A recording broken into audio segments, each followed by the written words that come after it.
Hey everyone, welcome back to Bros and Shows. I am your host Josiah, aka Mauler67, and with me, as always, I got my buddy, I got my pal, I got my brother Austin. Austin, how you doing today? I'm doing pretty good, pretty good. You doing pretty good? Yeah, not too bad.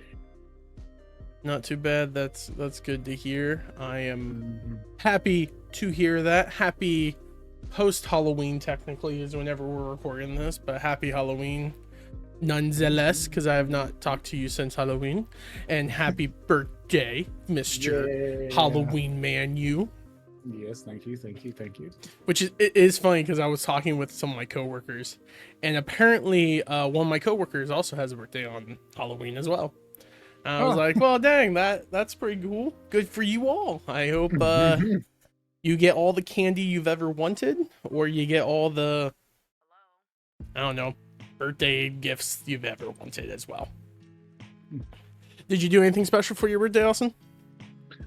So actually I did. I did a couple things actually. So well, for instance, I had to go to work. So I worked, Oh yeah, that's special. and, you know, always special. Mr. Millionaire, you. No. Actually, on my birthday, I really didn't do too much. All I did was actually play Windblown with Okay. you and Terry. And then I replaced my wife's headlights on her car because they were bad. And then today, actually, my wife surprised me with something that I've been wanting to do for a while. And that is, I did a not hyperbolic. Time chamber? Wow. Yeah, no, it was a self-deprivation tank. Oh, okay. Yeah. With like the Yeah. Epsom salts and everything where the Yeah. picture in it. Yeah. Yeah, so we didn't do the whole individual pod tank. We did a couples tank. Oh, heck no, I wouldn't do that. And all it was like, it was a bath with like no lights on, salt. That was it. I really want to do the isolation tank where it just shuts off all sound and everything, because I saw like the reason why I've always wanted to do it is because I saw the episode of Good Mythical Morning, and I've loved seeing the reactions like coming out of the tank, and I'm like, oh man, I really want to try that. So actually here in 2 weeks, I'm coming to Pittsburgh to do that actually. Oh, okay. I plan on doing that. So that's something I've been wanting to do for a long time. It's like an hour float. But it's supposedly like, you can, I felt like today, like it's weird. I can't really describe the feeling that I got from like what I did, but all I can say is it felt like there was like a reset button that just like got pressed, and it like just took things away that I had problems with that day, like today. Like I just I had like a lot of stress going on through the weekend because we just had a foster kid and ended up staying until the end of the weekend instead of one day like we were supposed to have her. So it turned into like a lot of work, which was fine. We like doing that. That's what we signed up for. But we went and did that salt thing. Like I got out of it and like I was like, wow, I don't know why, but I feel like, wow, I feel lighter. Hey, they stole my wallet. Great. Yeah, pretty much. But overall, I enjoyed it. It was fun. Me and my wife got to do that. But I do plan on doing the isolation tank sometime soon. I think that would be a lot of fun. But that was my birthday present she got me. So That's nice. yeah. And the place that we did it at was pretty cool because they're like, here, let me show you around. We have massages and stuff like that. And they're like, this is the waiting room. Please come and spend more money here. They're like, this is the waiting room. This is before your appointment, and this can also be like after your appointment. And we're like, what? And it's like, yeah, sometimes people just like to reflect out here. And they had like tea. It was like very, like Zen style thing. So after we were done, we would look through like the notebook of people that have already went through these tanks. And they like did like art drawings of like what they saw or like, how they felt and stuff like that. And that was kind of cool. And then I drank some tea. It was pretty zen. It was zen. And you're like, oh, yes. I feel one with the environment. Okay. But yeah, that's what I did pretty much. And then I just been playing games, and I've been playing Silent Hill 2. Your roommate Terry bought that for me, and oh my gosh, I forgot how amazing that game is. And they did exactly what they did with Dead Space. They had someone that loved it, like Silent Hill 2, and they remastered it properly, like build a brand new game pretty much. It's the same stuff. It's just everything's better. Like the Yeah. mechanics are better. I feel it feels a lot more easier paced. I'm still playing it. Like I love it. I am in love with the game. I really enjoy it. And then there's like a couple times where I forget things and I'm like, huh. But I'm weird with games like Silent Hill or like Dead Space, because like when Dead Space Remaster came out, I beat it and then I went back and played the impossible mode and I beat that so I could get the foam finger. And then now I'm running through Silent Hill, but I decided to do terrible things. I'm on hard because I've played that game a lot. So like I'm on hard and I'm finishing the game without using a handgun, because that's the only weapon you have in the game that's a gun, is a handgun. Oh, okay. And then you get like a pike with like some nails in it. I'm only using melee weapons through the whole game, so it's a little difficult, a lot more difficult than that, you know. And then they spawn some of the harder enemies than where they should usually be if you're on normal or easy difficult. Mm-hmm. So yeah, and less medical stuff to use. So yeah, it's a lot of fun. So I've been playing that, and I'm probably going to play it more tonight when I get off the podcast, because I am hooked onto it. That's pretty cool. And then I knew that set you up the were. projector. I knew you were playing it. Oh, you got the projector set. Yeah, Oh, I yeah, thought you were going to set it up to like point to the roof. The No, ceiling. like she decided against it because the fan. We have like a ceiling fan. Yeah. So like we were thinking about it, and we had like the other projector we got. It's Mm-hmm. like a round projector. We tried that, and it just, the ceiling fan cut in between the Yeah. images. No, So like, oh, we got this whole wall here. Why not? I know exactly what you're talking about, because my ceiling has a fan, Mm-hmm. and where I initially had it all set up on the left side, the fan cut into it. And so I moved my bed over there, and that's where it's been since then, because it works. And even, to be fair, mine isn't like a one-to-one perfect thing either. Like whenever you're sitting there, you can see like, oh, there's a little bit of a bloom issue or whatnot. But when you're watching it, just chilling, laying in bed, you're just like, this is perfect, this is fantastic. Yeah. But that's okay. Like that's going to be fine. It's gonna be set. And like you asked me about the Roku stick and everything. That will be fine. I think it will work perfectly good. Well, actually, what's really funny is I didn't have to get one. Oh, you didn't have to? Oh, yeah, boy. so I just found out that the Roku soundbar one, like the one that has like thing, you don't have to point at it. I plugged it in because I bought a Fire Stick. Wait, what made you think that you had initially pointed at it? Because for some odd reason I always pointed at it, and I thought, oh well, I have to point at it. Well, then I found Oh, to do okay. that. Yeah, The whole no, time I they thought, use like ultraviolet, or I forget how, like what frequency or like system infrared remotes use. I actually had to get new batteries for mine. Like I had to go grab some new batteries because it wasn't working at all. I'm like, why is it not working? I realized whenever I pressed the button, it like very, very faintly like did a little like blip. I was like, oh, you're dying. You're dead on it. I'm going to get you. I'm going to refill you. So I did that, and sure enough, fixed. No problem whatsoever. No, that was probably one of the best things that I bought, because up to that point, what I would do to go to bed to watch something was either turn around one of my monitors and play it. And it was really annoying whenever I didn't like something that come on. I would have to get up, walk over, and like mess with my mouse. I didn't have like a remote for it. And then I got the projector and the thing, and I was like, what if I project it on my ceiling? And it worked like fantastically. And I'm just like, now I can be super lazy. Since then, I've gained 60 pounds and diabetes. But yeah, no, that's good. I think it's going to work great for you. I don't think you're going to have any issues with that, and that'll be nice. And also, like, if you ever want to, you guys could easily have like a movie night in your bedroom, and that would be like super great. It's just the truth. Like, well, no, we already have a projector for the outside. Oh yeah. I remember you having those drapes up outside. Yeah. We have a screen upside, and then Well, you can't do that during the winter, and a bedtime movie night is the best part. During the winter, we have like a fireplace sitting here, like one of the electric ones, and then we could do like a movie.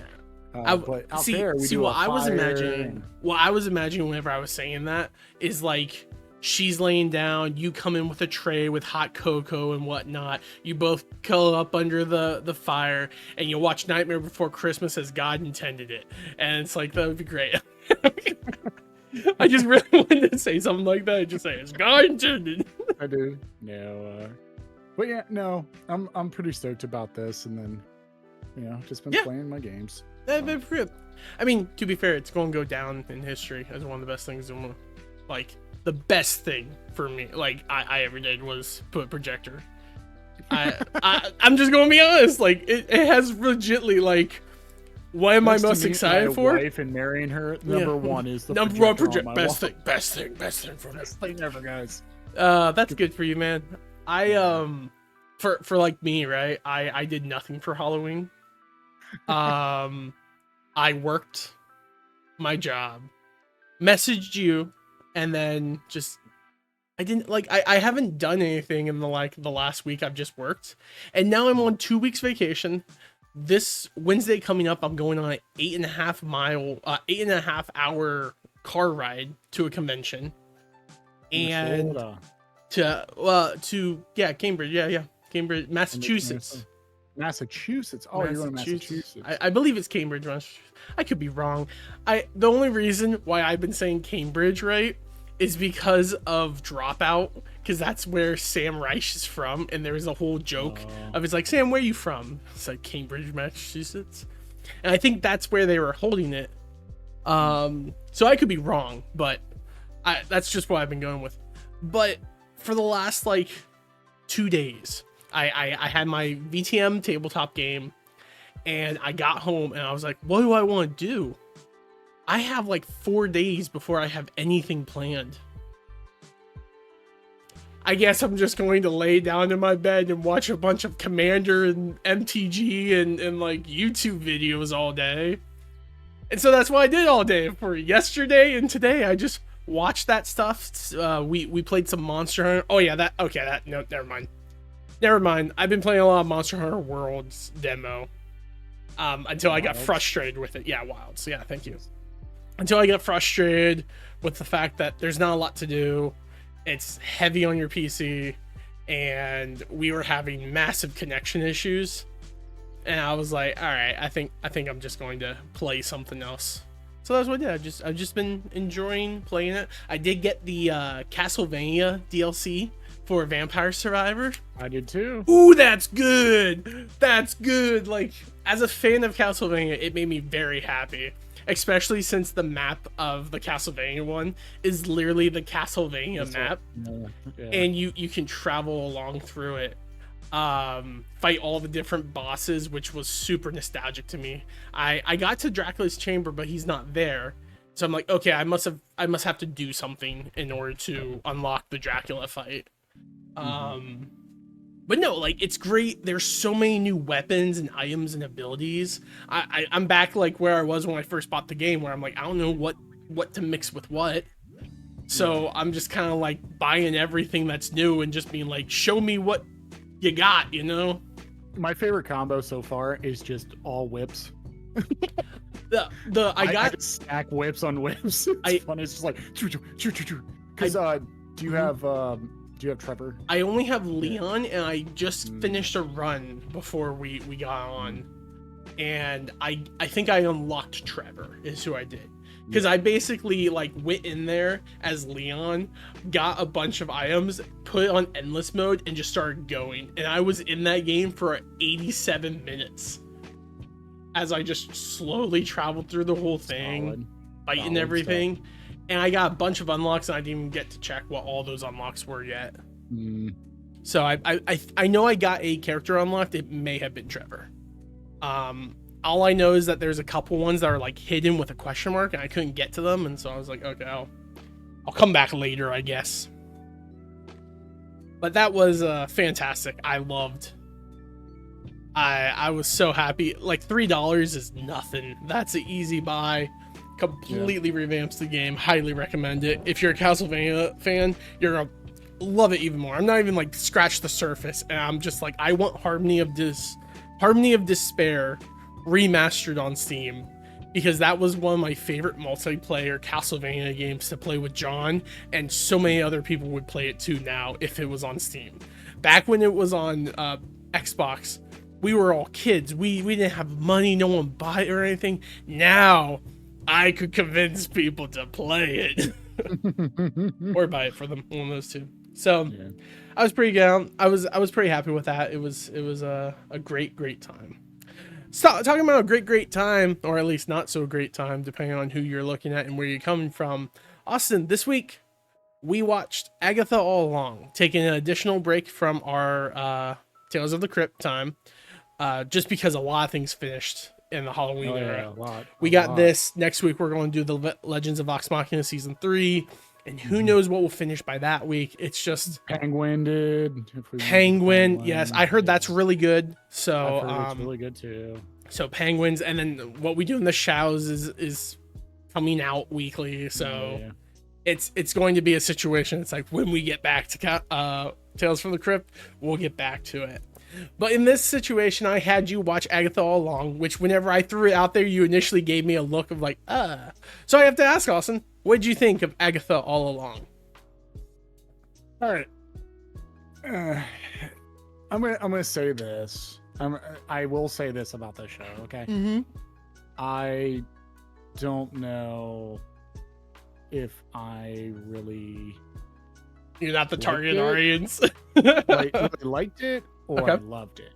Okay. I actually love it, actually. I would have to say that. This felt... It didn't feel like a Marvel TV show. No, Let's be real. It didn't feel like that. And the reason why is it's exactly how TV shows are supposed to be written.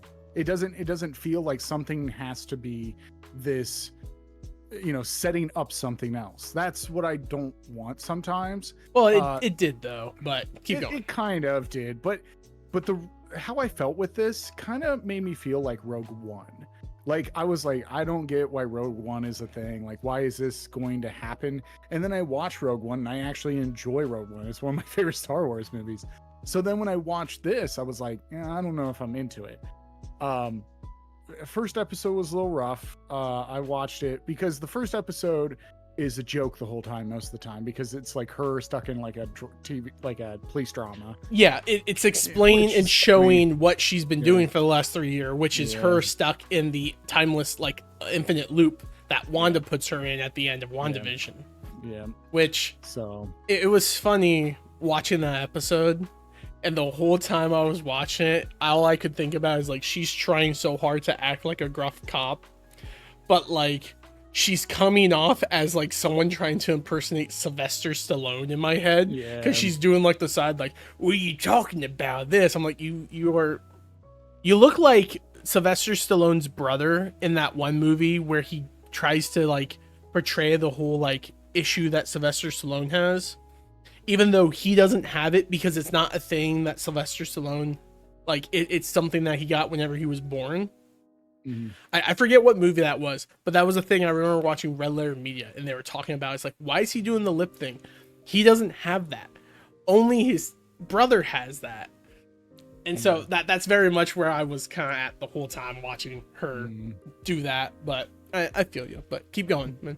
But I feel like this show is something that I didn't expect to be as good as I thought it would be. I did like... What I really enjoyed about this, one of the main things is we had sympathy for Agatha, but I still know Agatha is a evil person. Like, she is still evil.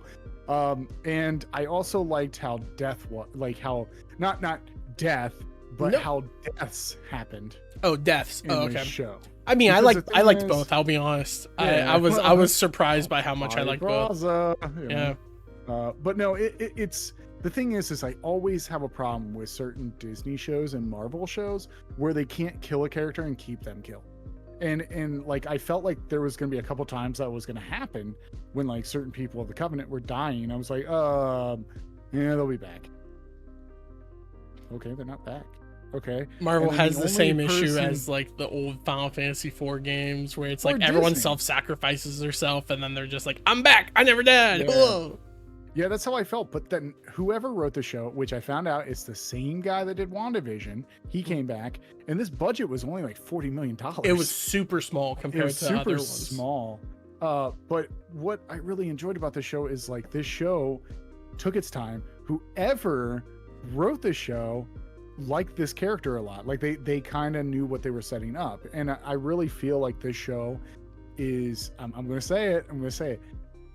Probably one of the best Marvel shows. I will say that as a standalone Marvel show, just because I feel like this show doesn't have to overextend on like telling a story about something. They're like, here's a character, here's their story.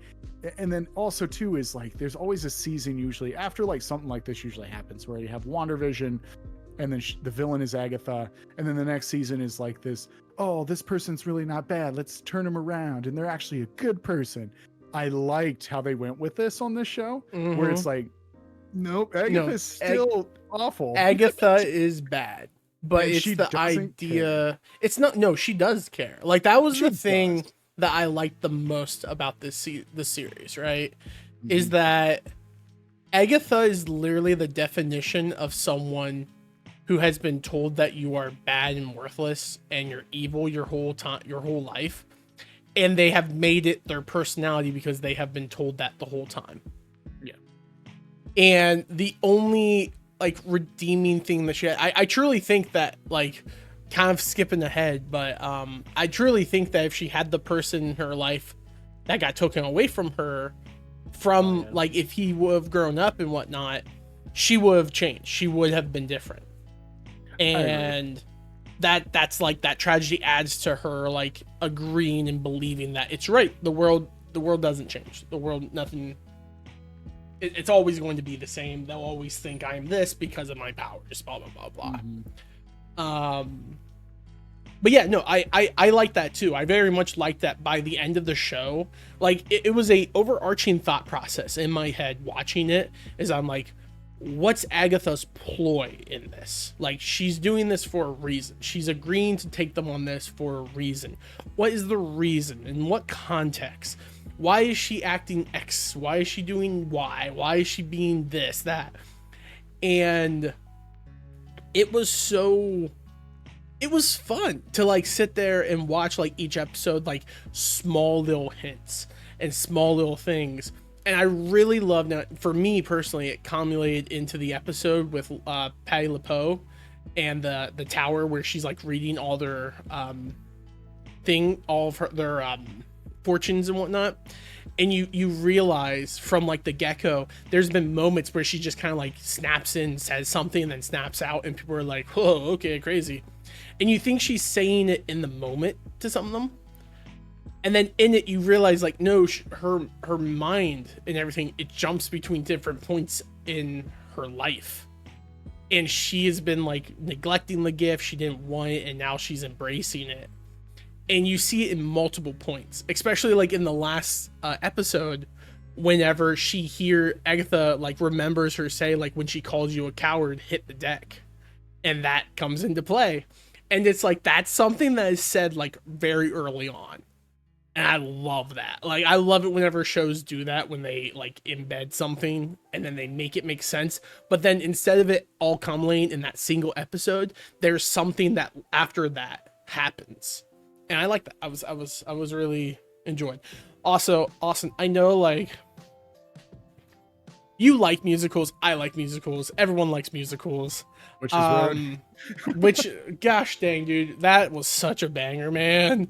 I have been singing that nonstop. I go to the LARP, the tabletop VTM thing, and in the moment, like, they're just like, and she falls down. I'm like, down, down. Then we all just started chanting the song. It was hilarious, dude. It's so good. And then, you know, I think I mentioned to you about Patti LuPone is Yellow Diamond from Steven Universe. So when she starts talking, I'm just like, yes, my diamond. Yes. Like a super nerd, dude. I was nerding for like the whole cast in this show, because I felt like everyone in the show did a spectacular job. Right. I really like Teen. I like Teen or Billy, whatever. Oh, yeah. Whatever. Joe Locke? Yeah, I know who Joe Locke is. Or Wiccan, as his superhero name will be at some point. Gosh, man, at first I was like, I don't know if I like this kid, and then as it progressed, I'm like, hold up, I like this kid a lot. Like, he's fantastic. I love him. Mm-hmm. So, Well, also, you know, like one of my favorite actresses is in this, and like I was really happy that she returned because she was in WandaVision. Deborah Jo Rupp. Miss. Yeah. Okay, I gotta ask. Man, Right? it's so good. She was fantastic. I loved her, and I felt so bad for her when she got killed. I'm like, they can't do her like this, not like this, but they did, and they just moved on. And did you catch the two things, or the one thing that's kind of sad about it as well? About Agatha? No, about Miss Like, Hart. well, yeah, about Agatha and Miss Hart. Like, do you like that or what? No. So you know how whenever they first fall into the Witcher's Road, she Mhm. points out, she's like, "Oh, this is crazy. I didn't know this was under her. I thought it was just going to be the old metro station for Westview."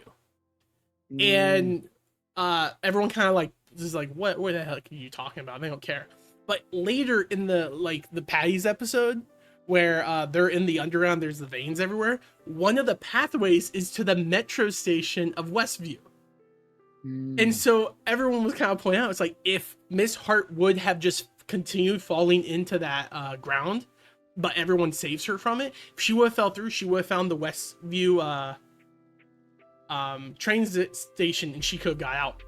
She could have left. And people were like, oh, she didn't deserve to die, dude.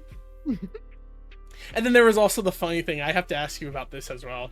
When they're doing the Ouija board, and they're like, who's here with us? And it's like M-R-S-H-A-R-T. Mrs. Hart. 100%. I thought it was Mr. Shart. I was like, who the freak is Mr. Shart? Mrs. Hart, yeah. Oh, man. Oh, man. There was little things like that I just love. But no, she was fantastic, Austin. Yeah, I love her. I love her, period. She's so endearing. Yeah, she's such a sweetheart. Like every role she's in, she's such a sweetheart. Mm-hmm. That's She's the her. mom from that 70s show, The right? 70s show. Okay, that's what I remember She's her one of most my- from. Oh yeah, everyone loves that. But yeah, What's really weird is the guy that plays Red Foreman, her husband. Uh-huh. A lot of people recognizes him from that 70s show, but me, I recognize him in RoboCop. Yeah, he's the one guy who gets ran over, right? No, he's the villain. He's the Oh no, villain. he's the one who runs over the guy. Yeah, because I just remember that scene where he's like, and he's like, what the? Yeah, because he's the main villain. Yep. Man, that 70 grew up to do two very different things. Yeah. But yeah, go on. Sorry. That and Evan Peters. Evan Peters was made his little debut as Ralph. Ralph Boner back. Yeah, he came back when they first initially had him talking. I didn't realize that was him. Oh, because he has like a beard and whatnot, and he had a hat on. I could not tell it was him. It's so weird because the thing is like he's one of those actors that have played two different roles in Marvel. Yeah. So like I get him mixed up a lot because I'm like, wait, who is he supposed to be? Is he Quicksilver here? Oh no. Well, that No, was he's the whole point playing- about him talking to them. Is he's like, Agatha messed with my brain. Yeah. She made me believe I was her husband. She took everything from me, both physically and mentally, and I cannot change. Like I cannot go back. Like I am unable to process this. Which, when you hear it from him, when you see it from the other townspeople, you're just like, oh, they got over it pretty quickly. But then you hear their interactions with Agatha, it's like, we just thought you were crazy, lady. Like we were just gonna be like, whatever. I'm like, oh no, everyone in this town is traumatized because of Wanda. Like, you legitimately can't say Wanda's name without everyone in town freaking out. And it kind of shows the extreme with him whenever they meet him, and he's terrified to even mention the kids. It's like, I can't tell you. There was two kids, Speedy and a mind-reading freak one. And it's like, oh dang. He is traumatized by his experience, which rightly so, because no one would want to be basically forced to role play a TV show the whole time. Yeah. Hashtag Agatha. Oh man. But no, Yeah. I really liked the show. I loved the like parallels to stuff because I love it when a show does a really good job doing a realization, like a epiphany kind of deal thing. And I got it 3 times in the show. When you find out about Agatha's kid, like why she didn't want Agatha, like why she can't face him essentially, or why she's afraid. Because she turns the one thing that they did together into a tool to get more power. With like them walking around singing like the song, and at first it's just like, we're walking this road together, me and my friend. And then it gets slowly turned into the witch's road, and then it becomes this caveat that once he goes, Agatha uses to lure witches in to attack her, so she gains their powers. And it's like that's emotional. Like that hit me because I'm like, it's the idea of having like this like pure and beautiful thing you love, and then corrupting it for your own means, and how you can't face the individual knowing that you did that to what they loved. And that was like rough. And then like whenever they talked about the different coven witches, the kid, he's like, oh, why don't you create food? And she's like, I can attack, I can lift, I can do this. I'm not a healing witch, I can't heal you. I'm not a protection witch, I can't protect you. I'm not a garden witch, I can't grow you anything. Those are the witches that they needed for the witching road, and that those are part of the coven like thing that she makes have to be part of the group whenever they create it. And then the other realization I loved is when you find out that Billy has his mom's world bending, like corruptible powers, and the witch's road was never real, and he created the witch's road from his own ideas and belief of what it would be.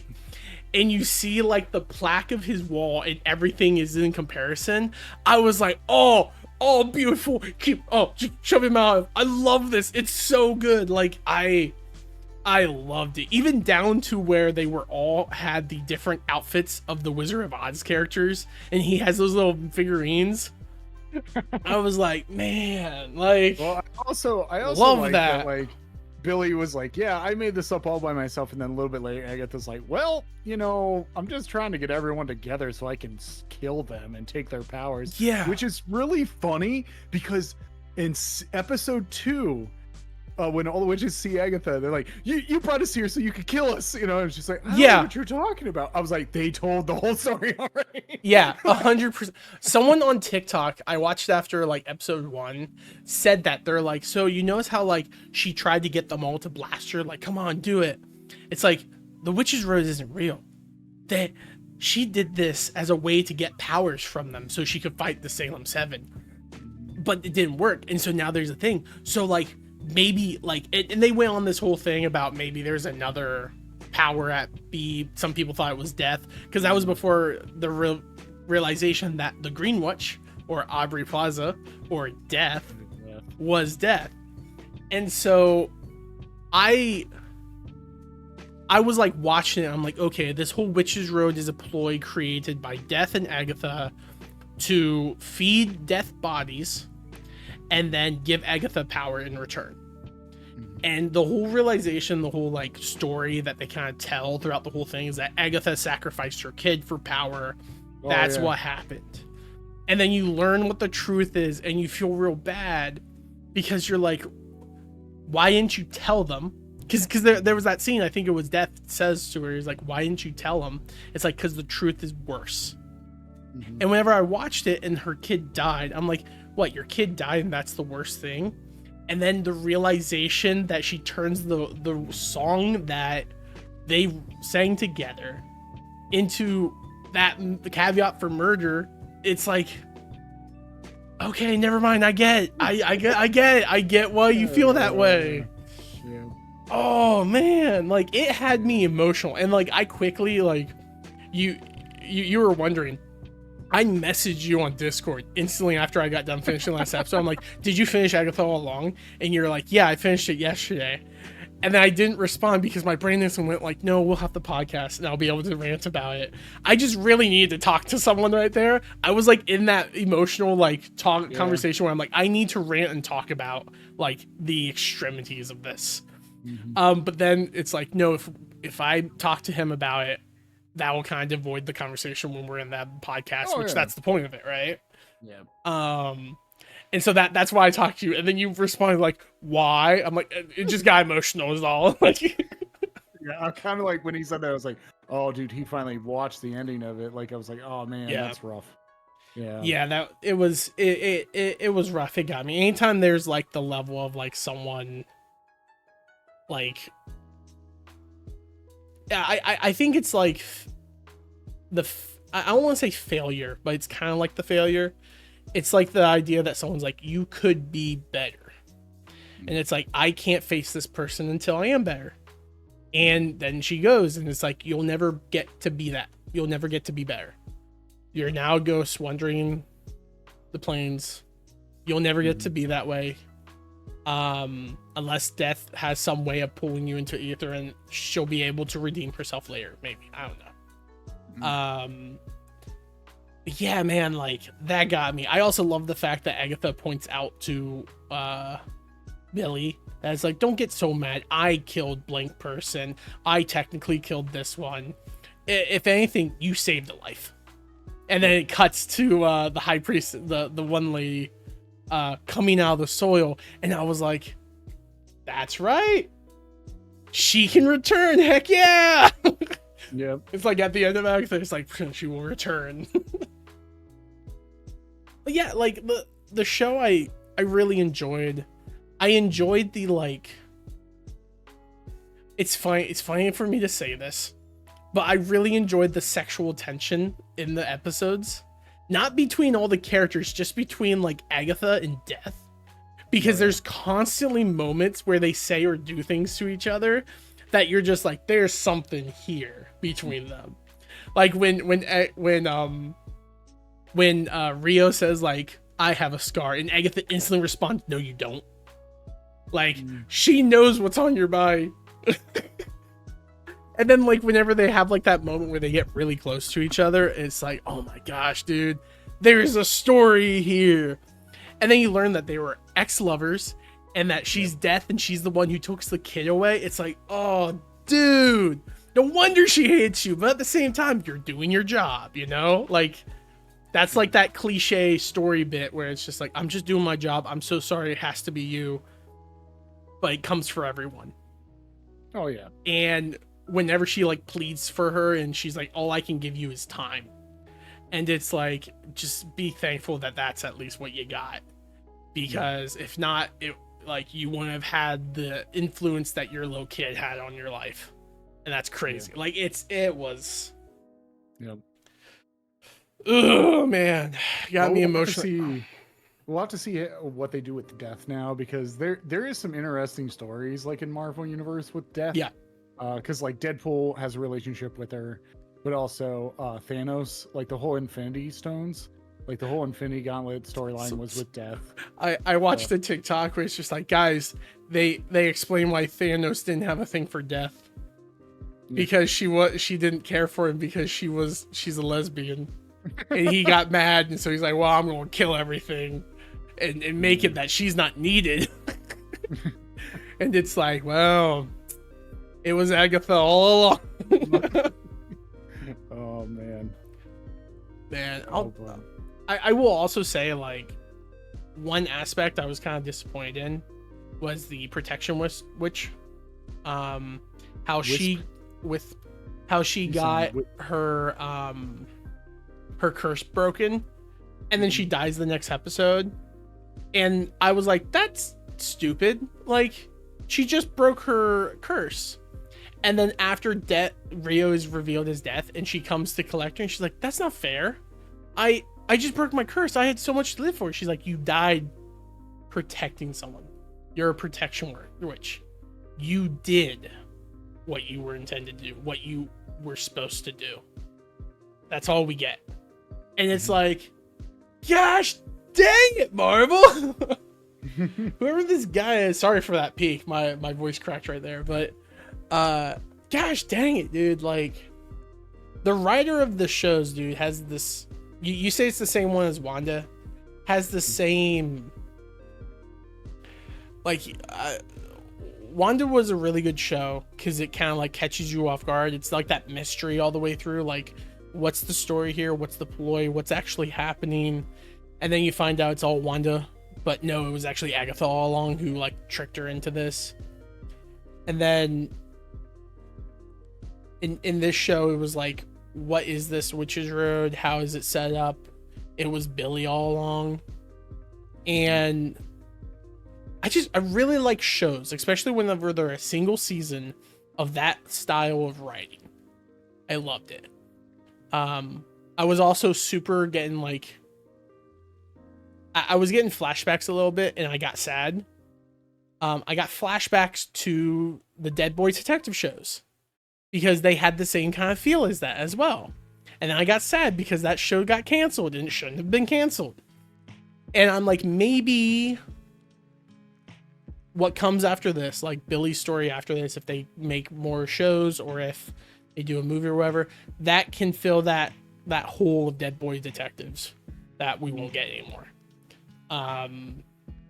Because yeah, the vibe was there. I loved it, and I'll continue to bang out to Witch's Road for the next couple months, even though the spooky season's now over. I'll put this on the same rotation as I do Gravity Falls and Over the Garden Wall. Just additional songs and everything that I love from those series. Makes me so happy. Well, Austin, do you have anything left to say? Or Ed? Not really. Like, I think this was a really good show, and I'll consider it like one of my favorite Marvel shows, actually. So, yeah, that's good. I'm glad you liked it. You said that you were kind of leaning on between if you loved it or hate it. What did you not like about it? If like, oh, no, what was the? Like, I was just messing around there. Oh, okay. No, what I was saying is, like, I don't know if, if I really. I was going in as like, this show probably is not as good as I want it to be. It just like felt like a sideshow, and I was like, oh, we're gonna get the same old thing where Agatha's gonna turn around and be good, and then she's gonna be a good witch. And then, like, after I saw, I was like, wow, they really went there, and I'm glad. So yeah, it was good. Yeah, I was in the same boat. If she would have been like tragic bad, I would have been fine with it. And that's kind of what she was. She was tragic bad, but she was like, it was like a failed redemption. Like, could she have been redeemed? Yes, if her kid would have lived. But because she didn't have that influence that she needed in her life. Her mom seeded the like seeds of her being like, I am evil. I will be nothing but evil. And that's what happens to people who get told that their whole time. It's self-fulfilling because of those bad people who did that. And it makes you feel bad. It makes you feel sad. It does, but I liked it.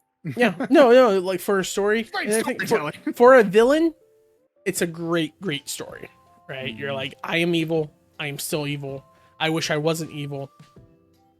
But you can't stop what you've been bred to do for hundreds of years. Also, the fact that they never showed Wanda's face the whole time, but they kept having like, it's like, ooh, there's a body there. It says W. Maximoff. Who is it? We're not going to show you the body because we can't hire her. We don't have that money. No. It's funny, but all right, Austin. Well, I think that does it for this episode of Bros and Shows. We got to sit here, talk. I got to gush about the show and just rant about the emotionalness of it, which is the stuff I like. Austin, next week we're watching The Legend of Vox Machina season 3 as it finishes up. This will be interesting. Last season I didn't listen up to that point, so it was all new to me. This is 100% new to me. Have no idea what's coming, so it'll be fun to sit here and talk about it from this perspective. I do know that they apparently changed a certain story arc that some people were upset about, but other people completely understood. So I'm going to talk to my run friend Steve about it, because Steve is a huge fan of Vox Machina and he has listened to the whole podcast. So if he has watched season 3, I'll try to finish it up and talk to him at the game of the month or the MezCon, just to see like, hey, what was the original story and what's the controversy behind this, and why do some people love it, why some people hate it. Just see what happens, so I can come in with at least some knowledge, you know. Yeah, no, totally. All right, well, Austin, I want to thank you so much for joining me on this episode, and everyone else out there, thank you all so much for stopping by, and thank you all so much for tuning in.